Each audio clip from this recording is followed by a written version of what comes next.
A'udzubillahi minasyaitonirrajim. Bismillahirrahmanirrahim. Wala haula wala quwata illa billahil aliyyil azim. Alhamdulillahirabbil alamin. Assalatu wassalamu ala asrofil anbiya'i wal mursalin wa ala alihi wa sahbihi ajmain. Rabbi shrah li sadri wa yassir li amri wahlul 'uqdatam min lisani yafqahu qawli waj'alni wazran min ahli. Assalamualaikum warahmatullahi wabarakatuh. Jadi sesuai dengan materi hari ini, judulnya adalah setiap orang tergadai oleh usahanya begitu. Ini salah satu cara agar terhindar dari hutang. Tapi jika yang sudah ada di dalam hutang, tentu Al-Quran ada kaidah ya di dalam membahasnya, meskipun bagi yang tidak terbiasa akan sulit ya, karena kan yakin dan berpegangan kepada Allah itu membutuhkan keberanian ya. Tapi kita coba tadabur ya, kita lihat dari ayat-ayat. Baik, di slide pertama kita akan coba masuk dari Quran surat Al-Mudaththir, Quran surat 74 ayat 38. A'udzubillahi minasyaitonirrajim. Bismillahirrahmanirrahim.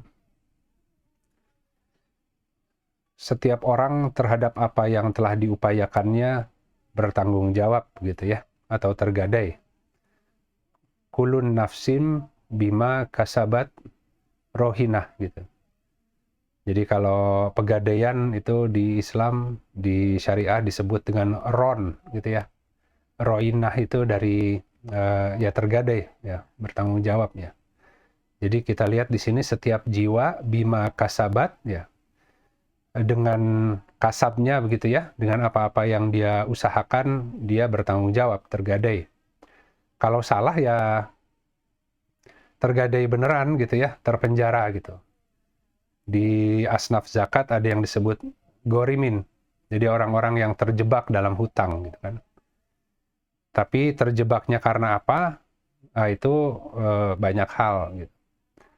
Kalau di zakat, yang boleh dibebaskan dari uang zakat, goriminnya itu terkait dengan orang-orang yang terlilit hutang karena membiayai peperangan sebenarnya. Jadi karena menolong agama, kemudian mereka mengeluarkan harta yang dimiliki hingga kemudian terlilit oleh hutang ya. Nah itu mereka yang menjadi prioritas untuk dibebaskan dari dana zakat, karena mereka terlilit hutang pun karena menolong perjuangan Islam. Adapun hari ini ya kemudian banyak orang yang terjebak atau terlilit oleh hutang, akhirnya itu tadi ya, tidak semuanya boleh dibebaskan dari dana zakat gitu. Kalau bagi yang memahami gitu. Nah, makanya sering terjadi case di DKM ketika ada orang yang terlilit oleh hutang karena mungkin pola konsumtif ataupun produksi yang berlebihan ya, yang tidak mengukur diri. Biasanya dari modal usaha, kemudian ternyata usahanya nggak berhasil gitu ya. Nah itu harus dievaluasi gitu kan. Apakah memang usahanya itu sesuatu yang terukur atau tidak bagi dia gitu. Tapi kalau hanya sekedar memanfaatkan peluang padahal tidak ada keahlian, pengetahuan di sana, jadi berjudi gitu. Jadi masuknya ke maisir ya, ke maisir. Nah, jadi memang akhirnya orang itu karena salah di dalam berusaha, banyak yang terlilit oleh hutang. Hutang-hutang yang sebenarnya tidak harus terjadi gitu. Nah, kita akan lanjut dulu. Nanti mudah-mudahan dari diskusi bisa lebih didaratkan ya dalam implementasi. Jadi ini prinsip pertama, bahwa setiap orang terhadap apa yang telah diupayakannya, dia bertanggung jawab atau tergadai. Tergadai itu belum tahu dari usahanya itu akan untung atau rugi kan begitu ya. Nanti kalau untung, apakah untungnya dunia akhirat atau untungnya hanya dunia saja gitu. Jadi di dunianya mungkin berhasil, ketika ajal, masuk barzah, masuk ke alam kubur, dia di situ harus mempertanggungjawabkan gitu kan ya. Hal-hal yang kemudian dia salah. Nah, kita maju dulu. Kemudian dalam sebuah hadis riwayat Ibnu Majah, Rasulullah Shallallahu Alaihi Wasallam bersabda, sesungguhnya Allah bersama ya orang yang berhutang hingga ia dapat melunasi hutangnya tersebut, selama hutang tersebut bukanlah dikarenakan sesuatu yang dilarang oleh Allah, gitu kan ya. Nah ini kalimatnya fima yakrohullah gitu ya. Yakrohu itu dari karhan, dari akroha. Jadi memaksa gitu kan ya. Dalam konteks muamalah, usaha biasanya takaluf. Jadi biasanya memaksakan diri gitu, mengerjakan sesuatu yang dia sebenarnya tidak betul-betul paham. Ya kalau jualan ya mungkin dia nggak ngerti produknya, nggak ngerti tentang apakah demand-nya memang ada atau enggak, produk knowledge-nya nggak dikuasai dengan baik ya. Apa produk itu memang baik, bagus, dan memang dibutuhkan oleh orang, dan memang dia diberi kemampuan untuk mengelola. Kan orang biasanya hanya loncat langsung ingin jadi agen atau broker, dengan harapan lumayan dapat komisi gitu ya. Tapi kalau bukan bidangnya ya nggak bisa, karena jadi agen itu ada ilmunya gitu ya, ada ilmunya gitu. Nah jadi Allah tidak membebani seseorang di luar batas kesanggupan, di luar keluasan atau kapasitasnya ya. Dan selalu di balik setiap kesulitan pasti ada kemudahan, atau beserta setiap kesulitan yang Allah izinkan terjadi dalam kehidupan kita pasti ada kemudahan, tapi biasanya orang menempuh jalan yang sulit ya. Belum apa-apa sudah langsung minjem gitu kan, sambil nggak tahu nanti bagaimana cara untuk mengembalikannya gitu kan. Nah dia terlalu cepat gitu untuk mengambil langkah mendahului Allah gitu. Padahal harusnya mungkin kalau misalkan usaha misalnya ya, dalam konteks usaha, sebelum dia investasi baru ya dia optimalkan dulu yang ada gitu. Tapi biasanya orang kan pengen cari gampang, udah aja lah beli baru, investasi baru, cari investor gitu kan ya. Padahal sebenarnya dia harus petakan dulu semua sumber daya yang ada. Jangan-jangan ada cara untuk mengelolanya sesuai dengan apa yang ada hari ini aja gitu, tanpa harus menambahkan sebuah variabel yang baru gitu kan. Jarang. Karena biasanya orang ingin langsung cepat gitu. Alih-alih kemudian berhasil, ternyata malah sengketa, terjebak, usahanya nggak jalan, kemudian ribut dengan investor, saling tuntut-menuntut, ya terjerat lah gitu ya, karena sebuah pola bergerak yang salah. Memasuki sebuah usaha dengan harapan bisa cepat untung gitu, malah kejebak gitu. Tadinya posisinya mungkin 0 jadi minus gitu. Dari minus mau menuju balik ke 0 ke impas saja udah susah gitu ya. Ya alhamdulillah kalau seandainya orang itu mampu keluar dalam waktu yang cepat.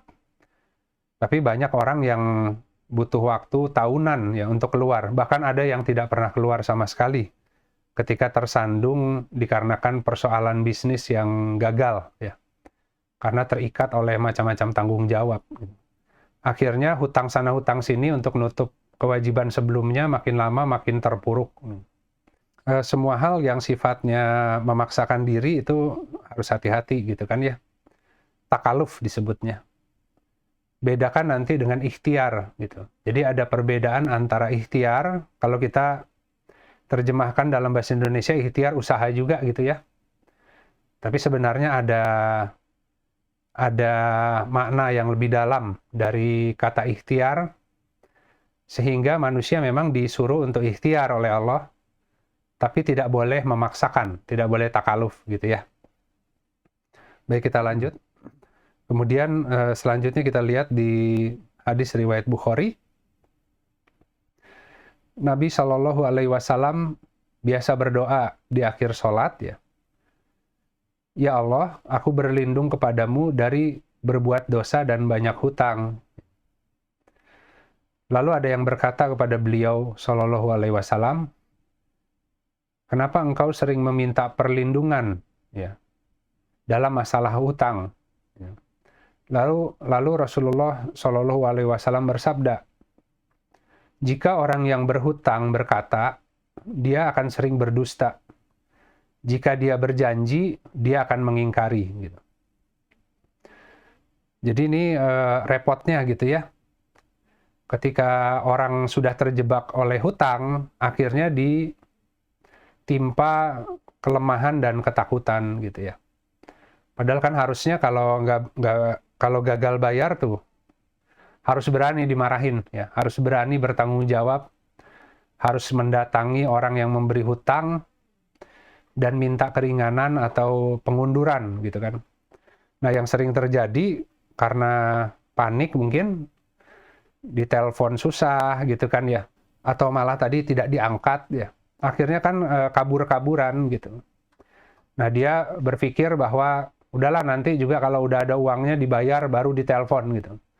Padahal selama dia melakukan hal itu nggak akan terbayar gitu.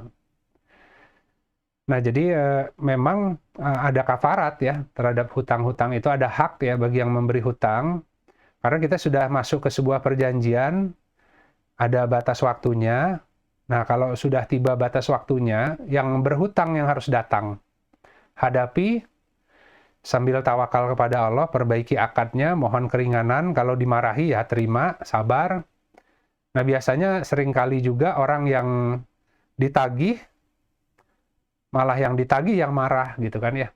Apalagi kalau orang dekat, kalau saudara, kalau teman, alih-alih menerima gitu kan ya, mendengarkan, tapi malah defensif gitu kan. Nah, tentu itu adab yang buruk gitu kan ya. Maka di Al-Quran itu Allah berfirman dalam sebuah ayat bahwa masukilah ya tiap-tiap rumah melalui pintu-pintunya gitu. Jadi maksudnya setiap urusan itu ada pintunya yang Allah sediakan. Makanya Allah yang memasukkan kepada sebuah urusan, Allah yang mengeluarkan dari urusan, tapi harus melalui pintu-pintu yang Allah ajarkan, Allah sediakan gitu kan. Nah, pintu orang yang terjebak hutang sebenarnya tidak boleh cari pinjaman untuk membayar hutang yang sebelumnya. Tapi karena kita takut ya kita gali lubang tutup lubang aja gitu. Artinya apa? Mengundurkan waktu sehingga nggak dimarahin gitu kan. Nah, itu akan terus jadi bola api. Ujungnya ya meledak juga, dimarahin juga. Bahkan lebih besar dimarahinnya gitu kan ya. Tambah kelilit hutang lebih besar. Ya kalau udah kesana kesini nggak dapet pinjaman, minjem ke bank. Kalau di bank nggak bisa kebayar, minjem yang nggak ada jaminan. Minjem ke pinjol. Makin lama ya makin terlilit ya. Nanti meledaknya juga makin nggak enak gitu. Tapi kalau di awal itu diledakkan sambil tawakal ke Allah, itu artinya kita menempuh sesuai pintu yang Allah sediakan. Nggak ada ketentuan di Al-Quran, di hadis, kalau orang berhutang nggak bisa bayar, maka cari pinjaman lain untuk nutup hutangnya, nggak ada. Gitu kan. Yang ada ya harus bertakwa kepada Allah. Gitu. Kemudian mendatangi orang yang memberi hutang, kemudian mohon pengunduran, kan gitu kan ya.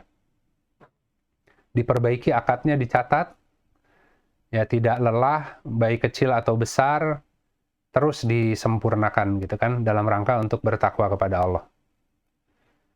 Nah, jadi masuki tiap-tiap rumah melalui pintunya gitu. Jadi sebenarnya alasan orang kenapa akhirnya harus berhutang, yang pertama ya tadi karena dia kurang si penghasilannya kan, ya. Berarti ada rezekinya yang tidak mendarat gitu. Maka diharuskan untuk ikhtiar. Makanya kemudian Allah memerintahkan untuk carilah rezeki di sisi Allah dengan cara yang baik. Cara yang baik itu maksudnya melalui pintu-pintunya. Gitu. Jadi bedakan bahwa yang disebut ikhtiar itu dari kata khair, ya, kebaikan, ya. Atau dari kalau di istilah fikih muamalah, ya, di bab jual beli ada yang disebut hak khiyar, hak pilih gitu. Nah, maka artinya apa? Ikhtiar adalah memilih, ya, dari sekian peluang yang Allah mudahkan, Allah sediakan, yang untuk kita tempuh gitu. Makanya kita memilih yang terbaik dari apa-apa kemungkinan yang bisa kita lakukan sesuai kemampuan yang Allah beri. Kemudian menolak apa-apa, tadi khiyar, ya, boleh lanjut, boleh tidak, menolak apa-apa yang rasanya di luar kapasitas kita gitu. Nah, karena orang itu kemudian menempuh pintu yang Allah sediakan, maka nanti Allah yang akan menyediakan rizkinya gitu. Nah, tadi kalau dia bersikap takaluf, memaksakan, dia memilih itu berdasarkan hawa nafsunya, bukan berdasarkan apa yang mudah gitu ya. Karena kalau dia menempuh sebuah jalan yang kelihatannya keuntungannya besar dan itu berat, belum tentu mendatangkan hasil.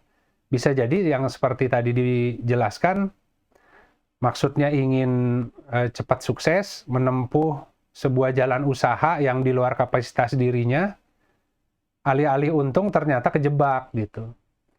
Nah, demikian juga kalau dia ikhtiar dengan benar, ya, memilih apa yang dimudahkan, meskipun dalam bayangan dia, ya, kalau secara rasional, dari mana ya kalau saya ngambil jalan ini kemampuan untuk bisa membayar hutang atau memperoleh kecukupan. Tapi yang namanya pintu, ya pintu gitu kan. Rizki itu dari Allah gitu. Di dalam pintu itu ada gudang rizkinya Allah gitu. Meskipun pintunya kecil, di dalamnya ada berangkas. Ada harta karun yang Allah sudah sediakan. Nah, seringkali orang itu kemudian meninggalkan ikhtiar. Ya, karena dia mengandalkan usahanya sendiri. Bahwa kalau dia berusaha keras, berusaha pandai, ya, mengambil resiko yang besar, pasti hasilnya juga besar. Belum tentu. Dan dia juga berpikir kalau saya menempuh hanya jalan yang mudah, gitu kan, hasilnya pun kayaknya tidak akan besar, belum tentu. Karena Allah yang naruh di balik pintu yang secara akal itu kayaknya nggak akan cukup deh kalau ngerjain itu. Tapi karena itu yang mampu dilakukan, dia ikhtiar kepada Allah. Memilih pintu yang terbaik yang Allah sediakan sambil tawakal, tiba-tiba di dalamnya kok cukup ya, kok lebih malah gitu kan. Nah, cuman kan manusia kan sudah kalah duluan dengan akal, dengan logikanya gitu. Nah, itu sahabat-sahabat. Nah, jadi kita lihat di Quran Surat Az-Zariyat, Quran Surat 51 ayat 22 sampai 23. Dan di langit terdapat sebab-sebab rizkimu dan apa yang dijanjikan kepadamu. Maka demi Tuhan, ya, Rob langit dan bumi, sesungguhnya apa yang dijanjikan itu pasti terjadi seperti apa yang kamu ucapkan gitu. Ya, jadi tadi Allah sesuai persangkaan hamba, ya. Sebenarnya ketika seseorang itu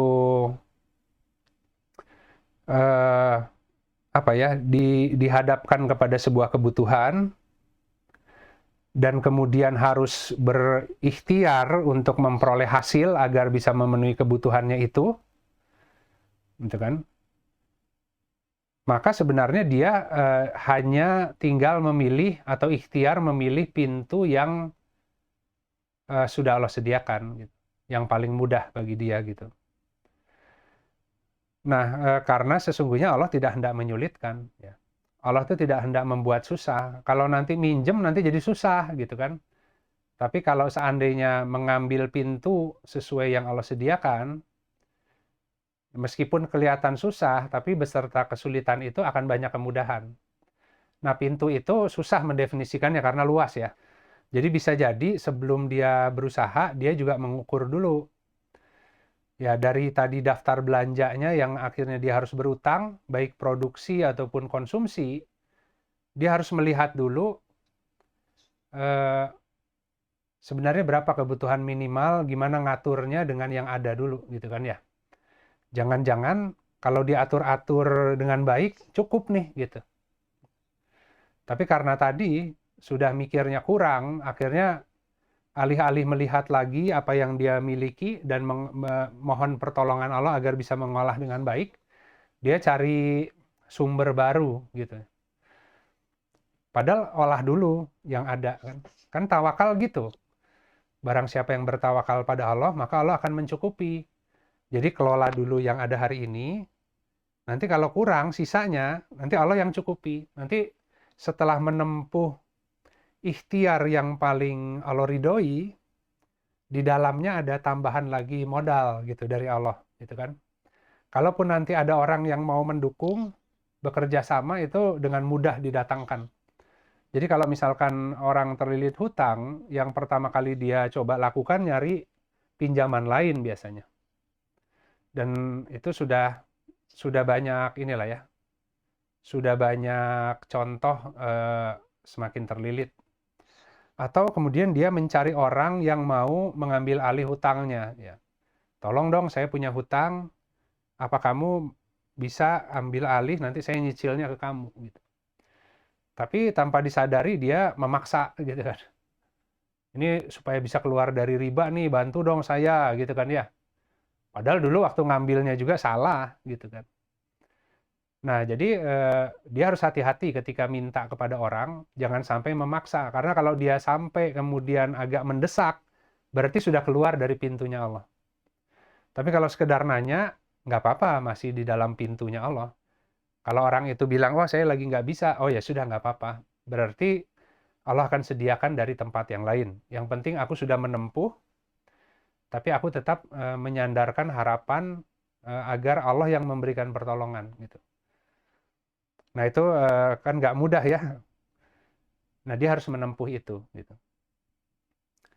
Nah jadi ketika kemudian katakanlah dia menempuh itu, akhirnya dia menegosiasi hutangnya, dia hanya bayar sesuai kemampuannya, ya karena mungkin nggak sesuai dengan kontrak, dimarah-marahin, ya dia sabar, sambil dia berusaha menempuh pintu ikhtiar yang dimudahkan.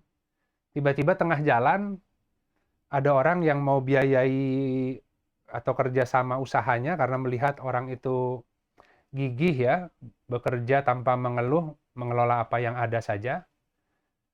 Nah, akhirnya tiba-tiba orang itu membantu dia membebaskan hutangnya dialihkan ke orang itu. Jadi hawalah namanya, pengalihan hutang. Tapi hawalah itu bukan kita yang minta, orang yang nawarin gitu. Kenapa orang mau nawarin untuk membebaskan atau tadi mengalihkan hutang orang lain? Ya karena Allah yang mengarahkan hatinya kan. Karena ini mitra usahanya dilihat karakternya baik, tapi dia punya hutang yang dia sedang usaha cicil sambil berusaha, biar fokus, kata mitra investornya, utangnya saya tutup aja gitu kan ya, masukin ke utang perusahaan, tapi nanti kamu yang nyicil ya gitu. Bisa begitu gitu. Tapi semuanya harus Allah yang menggerakkan ya. Makanya tadi kalau persangkaannya benar, ya sebenarnya rezekinya ada di langit ya. Dan apa yang dijanjikan itu akan terjadi seperti apa yang dia ucapkan. Jadi persangkaannya, keyakinannya kepada janji Allah ketika menempuh pintu-pintu yang Allah sediakan, itu harus full gitu. Nanti lihat aja ajaibnya di dalam situ gitu kan. Tapi jarang yang mampu ya, karena itu secara akidah, secara keyakinan itu memang harus kuat gitu. Nah, kita lanjut dulu ya. Nah, kemudian kita lihat di Quran Surat Al-Baqarah, Quran Surat 2 ayat 283. Dan jika kamu dalam perjalanan, sedang kamu tidak mendapatkan seorang penulis, maka hendaklah ada barang jaminan yang dipegang. Gitu. Dan jika mempercayai sebagian kamu terhadap sebagian yang lain, hendaklah yang dipercayai itu menunaikan amanatnya, dan hendaklah dia bertakwa kepada Allah, Robnya. Dan janganlah kamu menyembunyikan kesaksian, karena barang siapa yang menyembunyikannya, sungguh hatinya berdosa. Allah Maha mengetahui apa yang kamu kerjakan. Jadi kan hutang piutang disuruh dicatat ya, supaya menguatkan persaksian, itu lebih adil di sisi Allah. Kemudian tadi menghindari keraguan gitu. Nah, tapi intinya tadi ketika kita berhutang kita harus mengukur ya. Ini kita ketika kita berhutang kita nggak punya cara untuk bayar gitu. Nah, sebenarnya kalau tadi orang punya barang yang bisa digadaikan, yang ditempuh sebelum dia berhutang ya ke pegadaian dulu lah gitu ya. Kalau dia punya aset.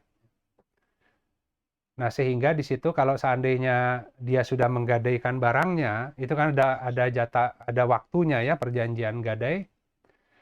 Nah, kalau jatuh tempo nggak bisa bayar, maka kemudian barang itu dijual oleh pegadaian dan dipotong untuk bayar hutangnya, kalau ada sisa dikembalikan gitu kan ya.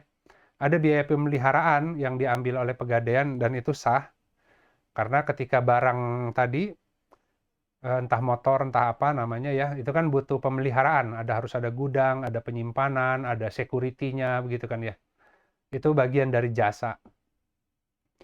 Nah, tapi dia ketika dia gadaikan barangnya, dia kembali ke SOP yang tadi. Dia tawakal ke Allah dan menempuh sesuai pintu-pintu yang Allah sediakan dengan ikhtiar yang baik. Gitu kan ya. Nah, jika kemudian membuahkan hasil, dia bisa menebus barangnya, gitu kan ya, dan kebutuhannya tercukupi, gitu kan. Nah, yang jadi persoalan, kalau ada kebutuhan kemudian tidak punya barang yang harus digadaikan, gitu. Maka yang dia gadaikan itu jiwanya, karena dia bersumpah akhirnya kan. Ya kalau misalkan kita punya barang kan kita nggak harus bersumpah, ya. Saya minjem uang dong, nanti ini ada motor atau apalah barang ya yang berharga yang kemudian kita jadikan jaminan. Jadi kalau ada apa-apa nanti pada waktunya silakan itu barang dijual, udah dibuatkan surat kuasa untuk jual barangnya gitu kan. Dan ketika jatuh tempo nggak bisa bayar, ya relakan barangnya dijual oleh pegadaian.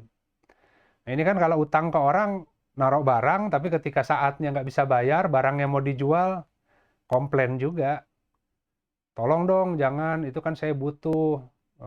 Nah itu maksa itu udah keluar dari pintu gitu ya. Nah tapi kalau dia tidak punya barang, maka dia ya bersaksi kepada Allah sebagai penjamin gitu ya. Itu pun harus dievaluasi, apakah memang berhutang adalah jalan yang Allah kehendaki. Atau jangan-jangan dia harus berpikir ulang bagaimana mengoptimalkan yang ada ya, sambil menempuh jalan lain yang Allah mudahkan. Nah, itu nanti akan ada hal-hal yang tak terduga juga di sana gitu kan. Tapi jarang kembali lagi orang ke sana karena sudah langsung menutup keyakinan ya. Oh, nggak mungkin, mau dari mana? Udah aja minjem aja lah gitu kan ya. Karena kalau misalkan nggak minjem nggak kebayang gitu. Ya justru memang rezeki dari Allah tuh nggak kebayang. Kalau kita memperbaiki adab dalam mencarinya, maka Allah sediakan gitu. Rezeki-rezeki karena ketakwaan kan. Jadi yang tak terduga akan Allah berikan gitu. Sifatnya belum tentu uang. Bisa jadi kebutuhannya itu tiba-tiba nggak harus beli, ada yang ngasih. Bisa jadi kemudian tadi ada orang yang memberi keringanan kepada dia, macam-macam lah gitu kan ya. Karena Allah itu bisa menggerakkan semua termasuk hati manusia. Nah, jadi itu aja mungkin untuk kajian hari ini terkait dengan setiap orang tergadai oleh usahanya. Nah, tadi ada beberapa tips agar kita bisa menghadapi persoalan hutang dengan lebih baik, dengan bertakwa kepada Allah, mengandalkan pintu-pintu yang Allah sediakan, meskipun tidak mudah, tapi sebenarnya di sana kunci keluarnya gitu ya. Baik, sisanya mungkin kita akan diskusi, mudah-mudahan bisa mendarat dari diskusi. Assalamualaikum warahmatullahi wabarakatuh. Baik, sahabat sekalian, terima kasih. Kalau mau diperdalam di grup, diberondong aja dengan pertanyaan yang banyak. Ini bagian dari yang dimudahkan di saya gitu ya. Jadi kalau bicara tentang keterpurukan, hutang piutang, masalah rumah tangga, insya Allah ada pengalaman. Dan juga banyak Allah ajarkan hikmahnya gitu, agar kita tidak terjebak menyelesaikan semua problem itu dengan kekuatan sendiri gitu. Jadi silakan digali terus semua bentuk kekhawatiran, ketakutan, ketidakyakinan kepada Allah. Hari ini itu umumnya karena persoalan rezeki, gitu kan. Dan saya merasa sangat ringan dan mudah gitu untuk menjawab topik ini. Jadi kalau misalnya teman-teman banyak pertanyaan yang lebih mendarat, lebih real, sangat ditunggu ya. Jadi nanti bisa ke Indra. Mudah-mudahan minggu depan kita bisa membahas lagi. Mungkin ayatnya cuma satu, hadis satu, sisanya kita diskusi gitu kan. Nah, semoga dari Al-Quran kita bisa memperoleh panduan ya untuk kita coba terapkan dalam kehidupan, karena Allah tuh nggak pernah rumit. Yang penting masuki setiap rumah melalui pintunya. Jadi semua problem kalau mau selesai nggak bisa pakai kebiasaan manusia akal saja, tapi kita coba lihat sebenarnya pintunya mana yang Allah sediakan. Jangan kemudian diukur-ukur sendiri, yang penting kita masuki pintu yang benar, itu nanti sisanya Allah yang akan bantu menyelesaikan ya. Baik, Alhamdulillah yang hak dari Allah, yang batil dari diri saya pribadi.